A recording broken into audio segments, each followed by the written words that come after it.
thought the black market was more of a concept, right? I thought it was more like a term that got thrown around, like, haha, the black market. I didn't think it was an actual physical place that you could visit. You know, this is the realest travel video you're going to see all day. So remember, we are staying at the Ritz-Carlton in Kuala Lumpur. This hotel has an amazing breakfast spread, but we had a little problem. So I'm getting ready to start my day, right? With their amazing breakfast spread. Gonna order up 2, maybe 3 Milos if I'm feeling frisky. I'm not driving. Gonna grab some of that yellow watermelon that they have at the fruit station. That yellow watermelon that they have here, love. I've never seen yellow watermelon before. It tastes pretty similar to the red one that we have here, but I don't know. I like the little yellow. It was something different and it was really, really sweet. But I walked down to the breakfast area and girl, they told me that I'm not appropriately dressed to enter. Like essentially they're like, "Oh, well, you can't really wear short shorts or short skirts. You need to wear longer garments. Do you maybe have some pants?" Excuse me? Are you trying to call me a slirt? Are you trying to say I look like a whore? Who are you talking to? I literally brought one pair of pants, girl. It's like 100 damn degrees over there every day. What the fuck would I be wearing pants for? Make it make sense. Make it make sense. The humidity is ridiculous. Did they forget we're in the middle of the jungle? Who the fuck is trying to do all that? Why the fuck would I bring pants on a tropical vacation, babe? As much as I'm paying for this room per night, I can wear a goddamn thong down there if I want to. And you would think that like everybody was wearing 3-piece suits. This was a super fancy type of establishment. No, girl. It was just a regular ass dining room. I guarantee you nobody else was wearing any kind of clothes that would necessitate me wearing pants in that dining room. So the Ritz-Carlton in Kuala Lumpur, raggedy as fuck. You can go fuck yourselves with a rusty baseball bat because that's the most ridiculous policy I've ever heard of. I literally had to wear pants just to go get breakfast and then turn around and go back upstairs and actually put on my outfit to get ready for the day. Oh, hell no. Not with how much these rooms cost per night. You got me fucked up. What the fuck, Kyle? What the fuck? You got me fucked up. No, step the fuck up, Kyle. Step the fuck up. So plans for the day. I was so excited because my husband told me we're gonna go shopping, but he said we're gonna go shopping for goods on the black market. The where? The what? I thought the black market was more of a concept, right? I thought it was more like a term that got thrown around, like, haha, the black market. I didn't think it was an actual physical place that you could visit. Well, I was right and wrong. It's just a collective catch all term for all of the shady dealings that go on under the guise of it appearing to be a regular market. So it's really just a big, huge market, right? But if you know who to ask and how to ask, you might be able to get your hands on some pretty high quality counterfeited knockoff items from designer brands. No shade to those that indulge, but me, I've just never been one to pay full price for anything designer. The price point isn't quite worth it for me. The shit that I wear needs to be just decent quality. Decent. And hell, it ain't even gotta be all that decent if it's cute enough. Hell, I probably have over 200 pairs of earrings and a multitude of other different types of jewelries. Not a single one of those pieces is real. And it's never gonna be real. I just like the look, I just like the vibe. You're not gonna catch me wearing a single real piece of jewelry besides this mama right here. Because my husband knew. Don't play. In the places I shop, it's kind of hard for me to find a purse that really catches my eye. I want something with a little funky design, interesting material, maybe. And it's just really hard to find in the States that's not $1 billion. So that's why I can see the appeal of a designer handbag because usually those styles are pretty innovative. But these people are absolutely off their rocker if they think I'm gonna pay multiple thousands of dollars for a purse. It's just not that serious. So you can imagine, I felt like a kid in a candy store when I pulled up and saw just endless rows of these markets with so many designer handbags. Brands that I was familiar with, have maybe even lusted after at some point, all for a fraction of the price. I'm leaving with something. All right, now here's the thing. One thing about my husband, he's a haggler. It's genetic. Now, his family is quite well off, but they are very frugal and they love a deal. They love the chase. They're ruthless, cutthroat, and quite stubborn. But what makes them the perfect hagglers is that they don't give one single fuck. They don't need any of this. They splurge on themselves maybe once a century. I think comments are more frequent. If they don't like what they're hearing, if the price ain't right, they're going to turn around and literally walk away. It's never that serious for them, ever. It doesn't matter if 2 seconds before they were saying, oh my God, this thing is drop dead gorgeous. I've never seen anything like it. I have to have it. This is my favorite thing ever.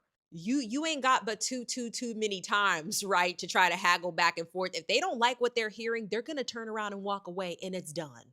They'll just wait another century. It's not a big deal. So get this, okay, when my husband's haggling, he's so polite with it. Okay, so here's how it usually goes when my husband and I are shopping at these markets, right? I like something, I get all wide eyed and excited. I run over to the item. The man tries to sell it to me because I'm the girl, I'm the wifey, I'm the shopper, right? He knows who his target is. They'll say a price. I look over to my husband. My husband steps over. He says, no, too expensive. And then they'll ask, okay, what price range were you thinking about? And this is hilarious. He'll say, oh, I don't want to offend. Now, oh, right there, he's letting you know up front. He's about to slash and burn all of your hopes and dreams. He's about to obliterate you. You think you're making $1 off this, man? Oh yeah, you can lower that price? You sure about that? You're gonna go low in good faith? He's gonna go low, and he'll meet you at the bikini bottom depths of hell. He never overpays a single cent for anything, especially because he's incredibly knowledgeable. He knows the cost of production, he knows the cost of labor, he knows the cost of the materials, he knows everything that goes into the cost of manufacturing a good because he has a degree in manufacturing. He thought that's what he was going to do with his life until they told him, yeah, you're probably going to have to move to China. And he was like, absolutely the fuck not. This man has an MBA too, so he knows the value of things. So here's the deal, right? He's not going to straight up lowball you. He's going to give you a fair price, but you ain't going to like it. That profit margin's going to be razor thin if he has anything to say about it. You're not going to be taking a vacation off of him, babe. You're not going to be getting that mortgage on a second home. You're not even going to be getting your little Starbucks for the day, bitch. Not on his watch. This market was massive. It had so many different items in every brand you could think of. Clothes, shoes, handbags, watches, jewelry, accessories, hell, even designer perfume fragrances. Now, this is a traveler's tip. We bought a suitcase at the market to ship all this stuff back in. Girl, my husband wasn't even having it over the suitcases. These people were trying to charge him a firm $70 to $80. They were standing firm on it. He said, I got $30. Take it or leave it. So you're walking along the market. The setup's pretty standard, right? There's a bunch of stalls and booths and tents. So you walk over to the stall, look at the stuff. They try to get you to buy it, tell you the price, you haggle. You might like it enough, you might not. You might just walk away. But if you're at a tent and they seem to have the kind of stuff you're looking for, you're getting closer to finding whatever that item is, you can look at the owner and say, do you have anything nicer? Do you have anything in a nicer quality? You just kind of give them that look. Oh, they'll be like, oh, nicer, nicer. Yeah. So my husband was on a mission to find really nice watches, and I was on a mission for cute purses, and we made off with them. But the journey was a tad perilous. So my husband's looking for some nice watches. He comes across a tent that it looks like might have what he's looking for. So he asks the owner, do you have some nicer quality items? He says, oh, yeah. Come follow me. That's not shady, right? So on the street where the market's taking place on either side, there's apartment buildings. Now, could we have gotten kidnapped? Perhaps. But we did set out to find the black market and we found it, baby. And sometimes you just got to do it for the plot. So we get taken off the street, away from the market, over the river and through the woods to a very shady apartment building behind the stall. It doesn't look like anybody lives in here, and it's very dimly lit. Okay. We get to the elevator and there's a guard pretty much just standing there in silence. Okay. We go up to this floor and okay, it's actually a lot better lit. There are some apartments. We go into this one apartment and you won't believe what we find. So we get to this apartment and we're about to go in. But first, we take off our shoes because we follow the local customs. So it is just like the size of a regular apartment, right? There's just no furniture in there, but it's a gorgeous showroom. So brightly lit and beautiful, huge glass display cases with all of the different designer luxury watch brands you could think of. There was even a man, he was at his little station. He had one of those like magnifying glass things and he was tinkering with the watches, the tinkerer. He was making things go click clack. He had the teeny tiny screwdrivers. He was working. So we ended up getting some knockoff Rolexes because why the hell not? We literally could not tell the difference. These watches were absolutely gorgeous. And I've received so many compliments on my watch. They're hella high end. My husband was watching all these videos trying to see how you're supposed to be able to tell the original from a counterfeit watch. He determined that these were almost indistinguishable from the original. The quality on these watches is impeccable. They usually run in the multiple thousands of dollars, and we got them for a steal at 200 a piece. Look at me here. This is a picture of my watch that I wore when we went to Budapest. Girl, I was walking around feeling like a mob boss.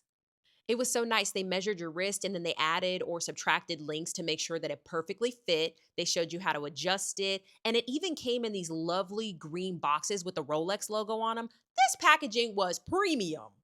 I actually fell in love with these boxes because green is my favorite color. Oh, I use these all the time. I take them on vacation.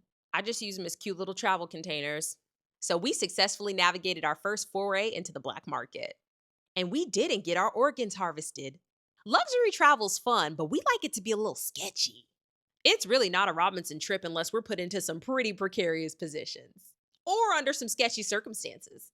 It's one thing to go to a place and take cute pictures, but it's another thing to actually experience it. See, I can show you how to travel in style, but I'm always going to keep it real with you. So follow me for more chaotic travel stories and international hijinks. I always see something when I go on vacation, and you know I'm going to tell you about it.